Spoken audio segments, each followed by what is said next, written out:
Hello, my dear students. A very good morning to all of you. So, let us continue with the topic formatting the text. We have already learned about Microsoft Word in our previous classes.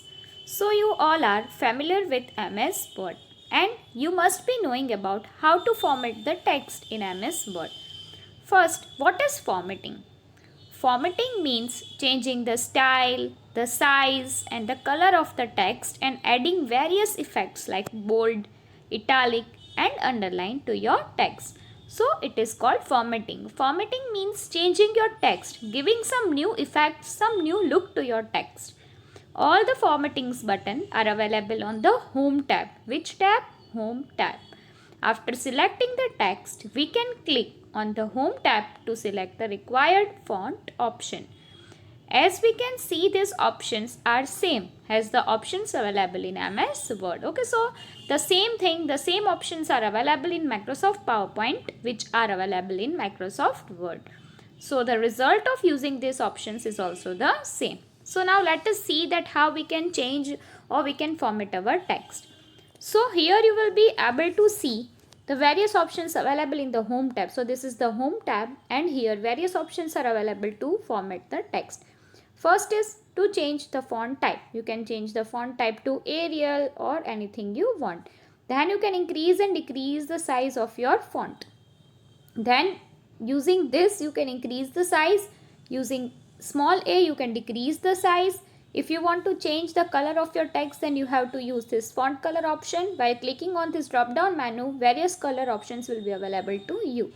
And these are if you want your text to be appeared in bold, in italic or in underline. So these options are available to format the text. Okay, so now next topic is changing the alignment. We can also change the alignment of the text using the various steps or using the following steps. So what is an alignment? Alignment means to place your text. It means how your document, how your text will be appeared. Whether it will be on the left side of the screen, on the right side of the screen or on the middle of the screen. So for changing the alignment, you have to perform the following steps. First, you have to select the text or the placeholder. Then you have to click on the Home tab. Then click on the desired button in the paragraph group of align the selected text. Okay, so these are the alignment. So this is, it means your text will be on the left side, left aligned. This is center alignment, this is right alignment, and this is justified. Okay, so these are the alignment options which you can align. It means how you can align your text. It means how your text should be appeared on the screen, whether on the left, whether on the middle or on the right side. Next topic is formatting a slide. Formatting is the way we present, organize and arrange a presentation. It means how we can present, how we should organize our files, our documents, our text. It means how your text, how your presentations will look more effective. So the efforts you put to make your presentations more effective, it means formatting a slide.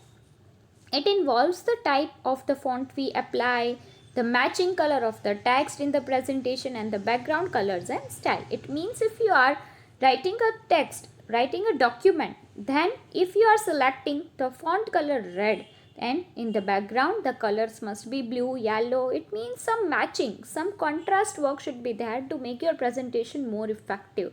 So that is called formatting a slide. Background of the slide helps us to emphasize on different sections of the presentation. Changing the background is useful. We want a color shade or texture for a slide background only.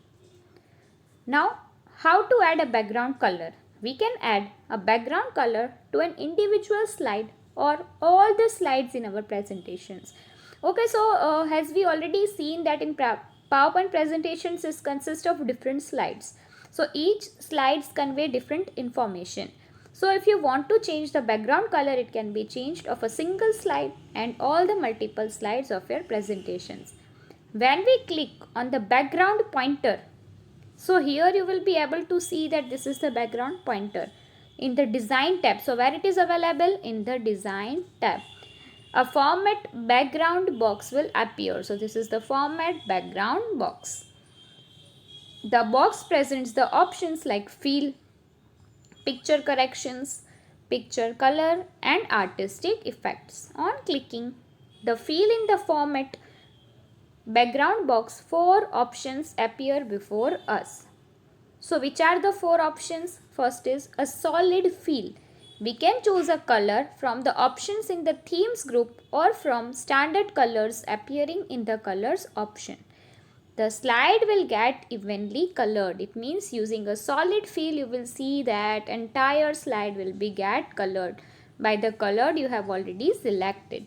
Next is a gradient fill. It means a shading effect. Gradient fill adds color to the slide that fades or darkens from one slide to another. There are many options available to give different effects on the gradient, which we'll access by clicking on the arrow in the preset color type box. So this you will be able to see a shading effect. So here something is purple, then blue, then pink. So all the color shades are given. So that is called the gradient fill.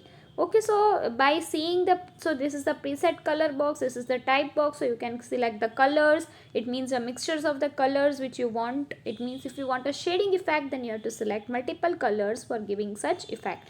So this is how a gradient fill looks. Next is a picture or a texture fill.